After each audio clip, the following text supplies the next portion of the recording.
यहाँ एक suspense, crime thriller और हॉरर से भरपूर कहानी दी गई है, जो आपको अंत तक बांध कर रखेगी। चीखता हुआ जंगल, the ghost corps. Inspector Raghav ने अपनी फ्लैशलाइट की पीली रोशनी को घने कोहरे में चमकाया। काली घाटी का जंगल, ये वह जगह थी जहां दिन में भी सूरज की किरणें जमीन को छूने से डरती थीं। पिछले 6 महीनों में इस जंगल से 5 लड़कियां गायब हो चुकी थीं। कोई सुराग नहीं, कोई गवाह नहीं। पुलिस रिकॉर्ड में यह एक अनसुलझा क्राइम थ्रिलर बन चुका था, लेकिन स्थानीय लोगों के लिए यह एक हॉरर का साया था। उनका मानना था कि जंगल में कोई ऐसी शैतानी ताकत है जो इंसानी मांस की भूखी है।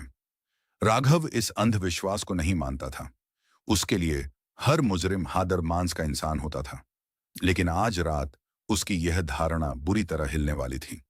कोहरे में छिपा सुराग रात के करीब 12 बजे थे। राघव और उसका जूनियर कांस्टेबल अमित जंगल के सबसे गहरे हिस्से डेड एंड की तरफ बढ़ रहे थे। तभी अमित का पैर किसी ठंडी चिपचिपी चीज पर पड़ा। उसने नीचे रोशनी की और डर के मारे चीख पड़ा। जमीन पर सूखी पत्तियों के बीच एक इंसानी हाथ बाहर निकला हुआ था। कलाई पर एक लाल रंग का धागा बंधा था। राघव तुरंत घुटनों के बल बैठ गया और पत्तियों को हटाने लगा। वहां एक युवा लड़की की लाश दबी हुई थी।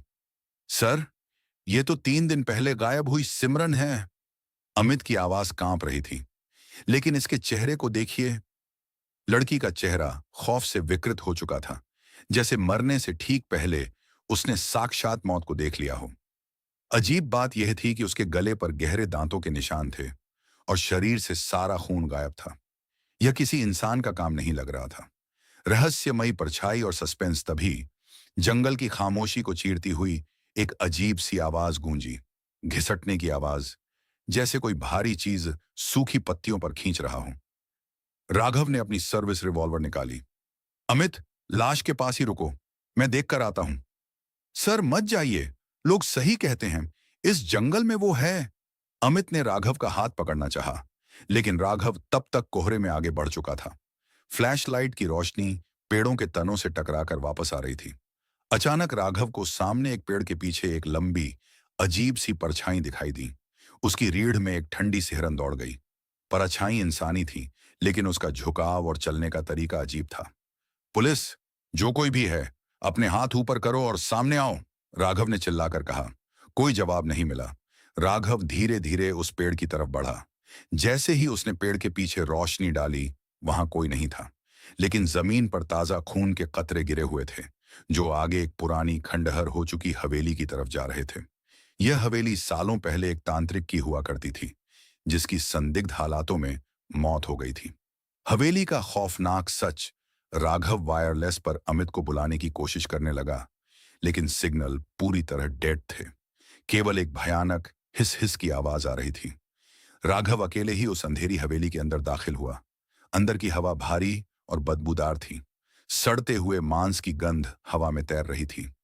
राघव ने फर्श पर पड़े खून के निशानों का पीछा किया, जो तहखाने की सीढ़ियों की तरफ जा रहे थे। सीढ़ियों से नीचे उतरते ही जो नजारा राघव के सामने था, उसने उसके होश उड़ा दिए। वहां एक बड़ी सी मेज पर मोमबत्तियां जल रही थीं। दीवारों पर अजीबोगरीब शैतानी सिंबल बने हुए थे, और मेज के बीचों बीच एक और लड़की बंधी हुई थी, जो बेहोश थी।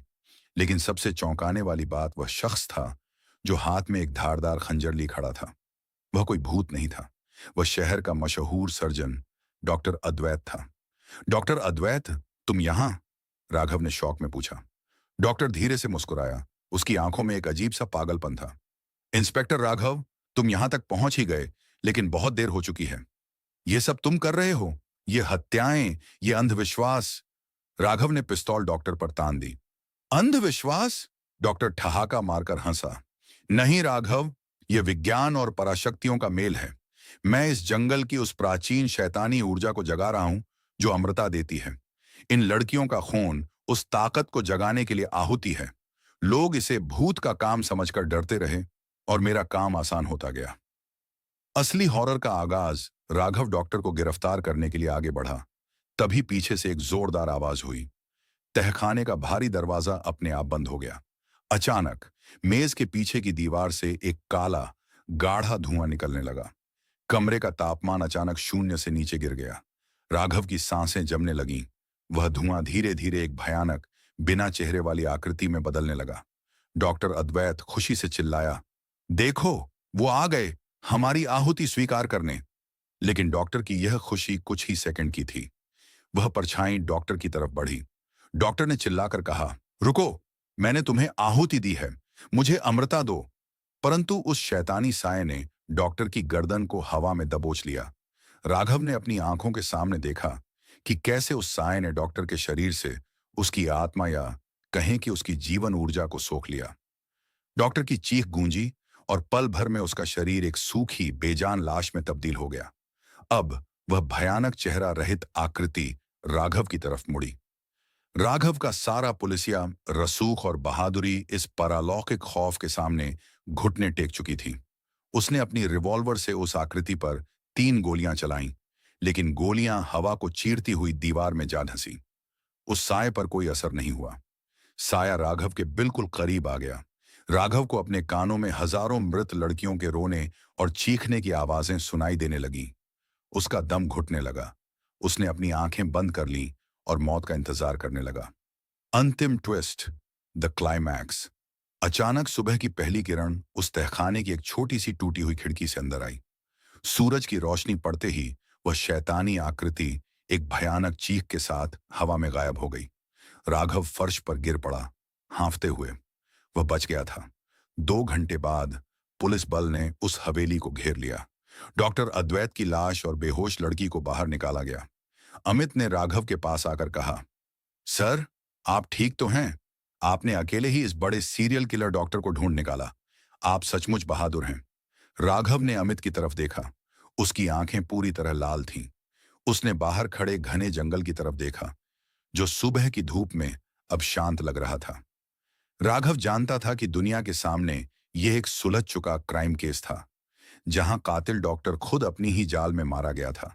लेकिन राघव के हाथ अब भी कांप रहे थे। वह जानता था कि डॉक्टर तो सिर्फ एक मोहरा था। असली शैतान तो अब भी उस घने जंगल की गहराइयों में अगली रात का इंतजार कर रहा था।